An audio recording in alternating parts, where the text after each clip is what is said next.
That was amazing. And I just gave them that song to learn. Was it Wednesday? I don't know. Put your hands together for these amazing musicians and what they do.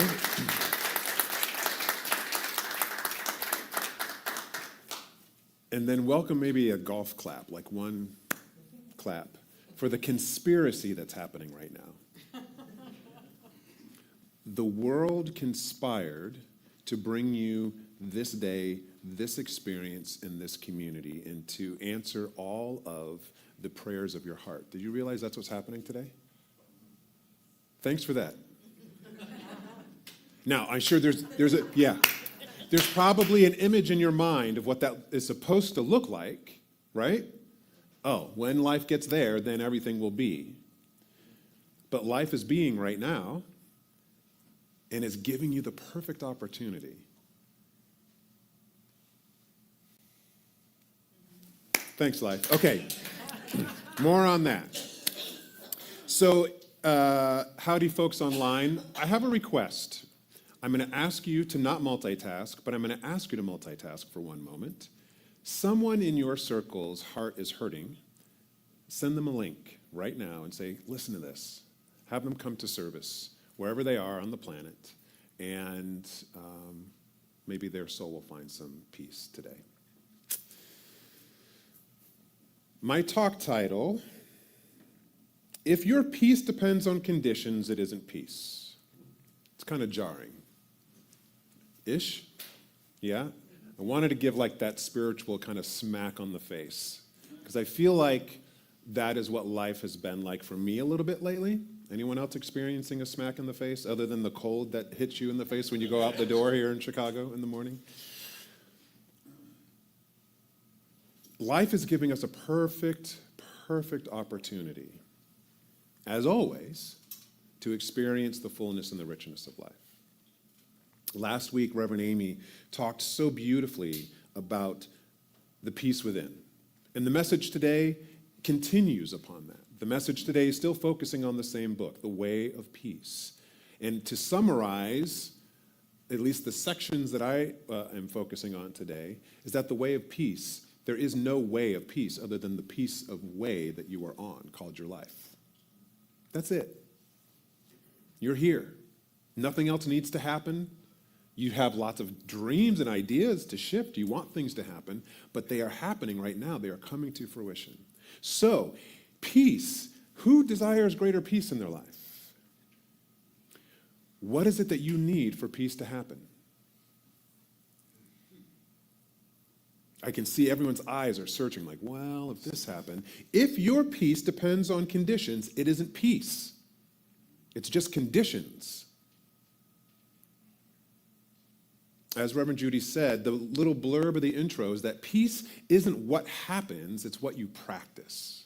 It's how you live. And today we're going to boldly step into a radical notion that if we are waiting for circumstances in our life to change before we experience peace, then we're basically setting ourselves up for failure. We're setting ourselves up for disappointment. And I can see some grimaces on people's faces already. I'm not trying to make anything right or wrong in your life, but I want to push you to the edge of your understanding of your life and your purpose today. I continue to realize over and over and over again in my personal experience, in all of the folks that I sit with in like one-on-one coaching or in any sort of group experience, that those who are willing to be bold and courageous and step to the edge of their experience and go, what is happening here? And then also go, what is happening here? Find some liberation and empowerment to really move in a powerful way in their life. Deep, sustainable peace begins from choice and practice. External peace does exist. Don't get me wrong. When there is no fighting happening, that is a state of peace. But here's what I've learned about humans. We don't stay the same. And we like to think that there isn't enough of anything anywhere, so we fight all the time for everything. And one of those things is peace. So if we keep looking outside of ourselves for that peace, and putting the condition on the external world, we're only going to show up more and more disappointed as we go through life. Some of you may or may not know me in terms of some of the work that I do. I'm always looking for what are the practices? What's the practical way that we can show up and embrace spirituality, whatever that may mean to you? Less of a dogma, less of this is what you should think, and there's some person up there, out there, over there who's judging what we do. The only person who judges everything that you do is you. You're the God within you that judges, if you will. So let's get in relationship to that. And I'm always looking for frameworks. What is a framework that can help us step into our spiritual practice and spiritual living practically? And one of the many that I've played with in my soul gym is what I like to call the 4 Ps now. I've been exploring it this year. Peace, purpose, passion, and persistence. So peace is the fundamental thing. It lands really well with what we're talking about this month here at Cityside. Think about that for a moment. If there isn't some level of peace, and if peace is nothing more than being present with yourself, if you're not present, you're not connected to your purpose. You're connected to something in the past or the future. Your purpose can only be found in the present. And then passion, to be really excited about what's happening in your life right now. You can't be what-ifing about what may happen, and you can't be, shoulda, woulda, coulda about what did or didn't happen. You got to be here. So you have to have some level of peace for what is. Then you get connected to your purpose. Passion kind of ensues and follows. And then persistence. Being as persistent as you can be to stay in the practice of coming back to peace, then everything else unfolds. Our first reading that was offered, I'm going to come back to it.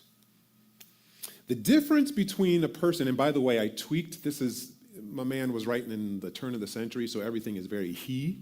Now, I identify with the pronouns he, him, but I know that to have that in a reading, sometimes it's kind of like, who is he talking about? So I did a little neutralizing, if you will. But then there's one passage where there's so many he's and hims and his, I just left them. And you can switch them in your mind. All right, the difference between a person, there it said, a person, he, a person of weakness and one of power, lies not in the strength of the personal will, but in the focus of consciousness, which represents their states of knowledge. I love this because for most of my life, I've been trying to let my personal will be the thing that really gets me where I need to go. Anyone struggling with that? If I can just work a little harder, if I can just stop doing that a little bit more, if I can just push, just will it into being. Anyone? Yeah. So I love this idea. It's like personal will. Yes, we have choice. But it's not about how hard can we push. It's about what are we holding in our mind. That's the real change agent. But then, after much searching and suffering, which is kind of what we're all doing, living our life, sacrificing, the light of an eternal principle dawns upon the soul, a divine calm ensues of joy unspeakable, gladdening the heart. Who wants some joy unspeakable? So much that it's not. You're going to have to tell everyone about it. So it's speakable joy. I want to share with you a little bit of a personal story in terms of peace not being found in conditions. Now, I dance sometimes literally, definitely in my mind, but not so much physically. There's this witching hour for me between 3 and 5 a.m. And it's a beautiful time, and it can be a hard time. The bottom line is that usually I have to get up and go to the bathroom sometimes, so I take care of that, and I come back, and then my mind is thinking about everything and anything. And this week, I had a lot kind of going on, and I found myself awake around 3:30, and I could not fall back asleep. I could not rest. My mind was racing. So much so, my thoughts kicked into gear, my physical heart started racing. It was literally beating faster, and the anxiety started to kick in, and the what-ifing and the worrying and the doubting started to happen. And it took me, I don't know, maybe 2 hours, maybe, before I finally kind of fell back into a space of peace. But I had an awareness. There was nothing that was going to happen at 3 a.m. out in the world that was going to make me feel any better. There was no phone call to make. There was no email to send, even though I was probably thinking about 5 things I wanted to say to people in an email. It was not the thing that was going to bring me peace. I needed to bring my attention fully inward to myself, and I have like a little practice that I do. I kind of go through and bless my internal organs. I really thank my spleen, and I thank my kidneys, and I thank my liver, and I thank my pancreas, all of the elimination things, because I'm like, well, there's something here that needs to be eliminated from me, so I'm just going to bless those elimination channels. I bless my stomach, I bless my intestines and everything, and it just gets me grounded back in my body as opposed to being up in the thoughts of my head.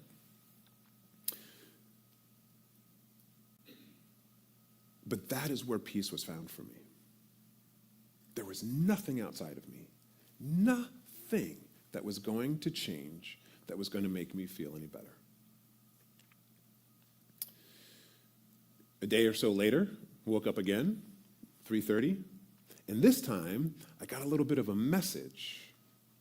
And it's something that I want you to repeat to me. It's almost like a refrain, a chorus. So repeat after me.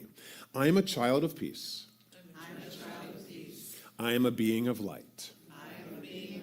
I bring peace no matter what. Again, I am a child of peace. I am a being of light. I bring peace no matter what.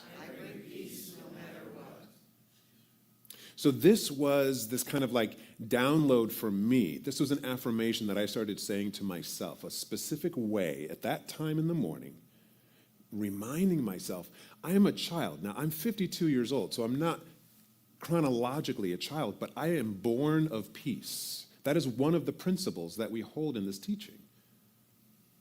That we are born of something that is peace, that is love, that is creativity, that is possibility, that is freedom. And so to remind ourselves of that I am a child of this very thing. I am a child of peace. I am a being of light. That peace is within me and it beams out. And then to challenge ourselves, I bring peace no matter what. If your peace depends upon conditions, I don't think it's peace, at least not sustainable peace. So we come to the 2 chapters that I had, were chapter 3 and chapter 4. The first one was titled The Acquirement of Spiritual Power. And one of the other quotes, this is, I believe, slide 3, yes. A person commences to develop power when checking their impulses and selfish inclinations. They fall back upon the higher and calmer consciousness within them and begins to study themselves upon a principle. The realization of unchanging principle in consciousness is at once the source and the secret of the highest power. So again, the principle here is that power is not outside of us. It's when we come into that principle of truth within us. This is how we acquire power.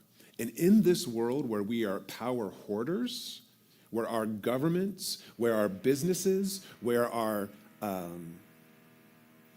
all of our communities, someone's hoarding power because we say they have the power, I'm helpless, I can't do anything, or we're trying to hoard the power ourselves because we think someone's going to take it from us.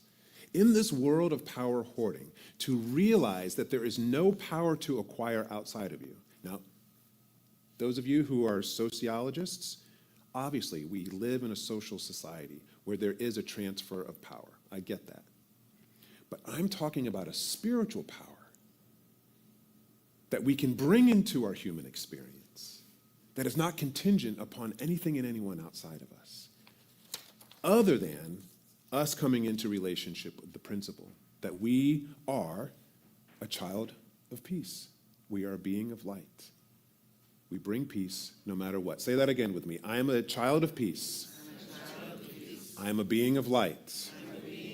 I bring peace no matter what.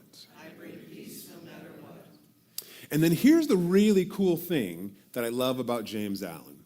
He's said to be one of the kind of grandparents of modern day self-help movements. So in this next section of the reading, it says, it is in the hour of crisis, which decides who are the minions of darkness, kind of intense language, but still, it is in the hour of crisis which decides who are the minions of darkness and who are the children of light. It is the epoch of threatening disaster, ruin, and persecution, which divides the sheep from the goats and reveals to the reverential gaze of succeeding ages the men and women, the people of power. So what I take from this is that it's actually when the proverbial crap is hitting the fan. That's a good thing. It's really a good thing. We may not like it, it may not feel good, but these are the moments where we really get to test ourselves. No one's testing us. We get to test ourselves and go, am I a minion of darkness? Or am I a child of light? What am I going to bring into this? Am I going to bring some peace into this situation? Now, does that mean that you don't? I was in a board meeting.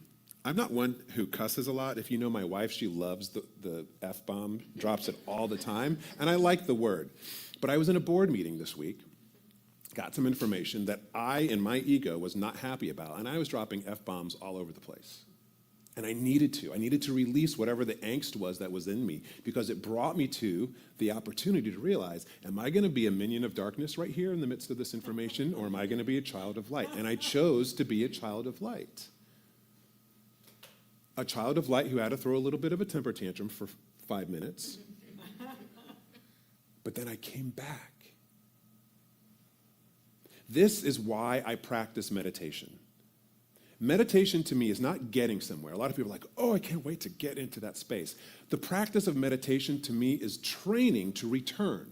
Because I don't know about you, my mind is running in 9 million different directions all the time. So when I'm in meditation and it takes off, it gives me that opportunity to go, hold on, do I want to be a minion of darkness? No, I'm going to choose to be a child of light. Let me come on back and sit here for a moment. So it's in those moments of crisis, even as hard as they may be. Is anyone experiencing any crisis or hardship in their life right now? I don't want to diminish it. We are always experiencing some hardship. But you have a choice. Not so much I'm saying, is this the right or wrong thing to do? But you have a choice to bring peace. Peace is what we practice.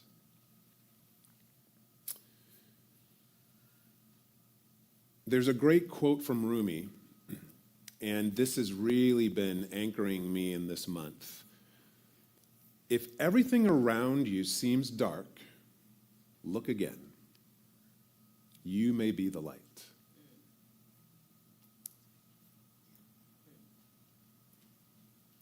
If everything around you seems dark, look again.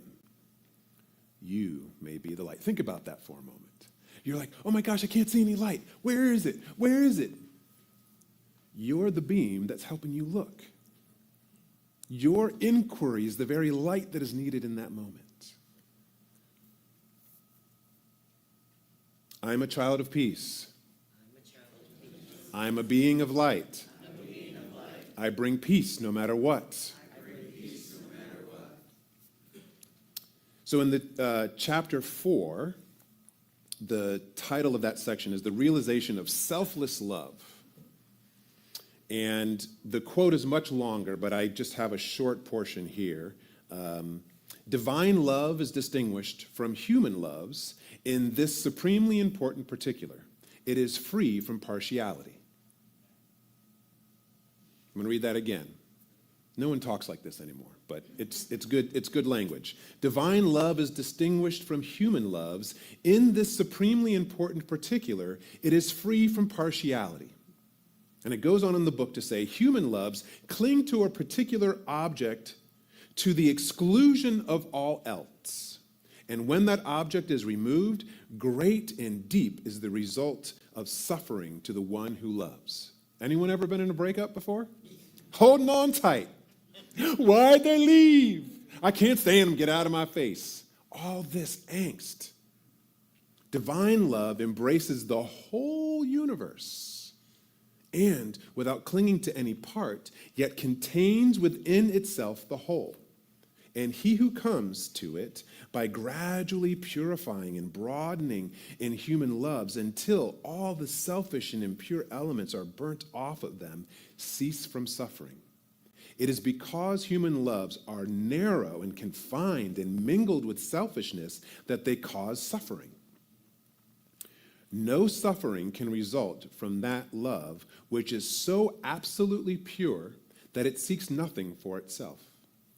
Nevertheless, there's some hope. Human loves are absolutely necessary as steps toward the divine. And no soul is prepared to partake in divine love until it has become capable of the deepest and most intense human love. It is only by passing through human loves and human sufferings that divine love is reached and realized. There's nothing wrong with your life.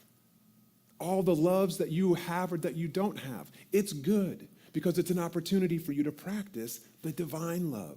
We are in the space of mastering as much of the human loves as we can to go across that threshold to our divinity.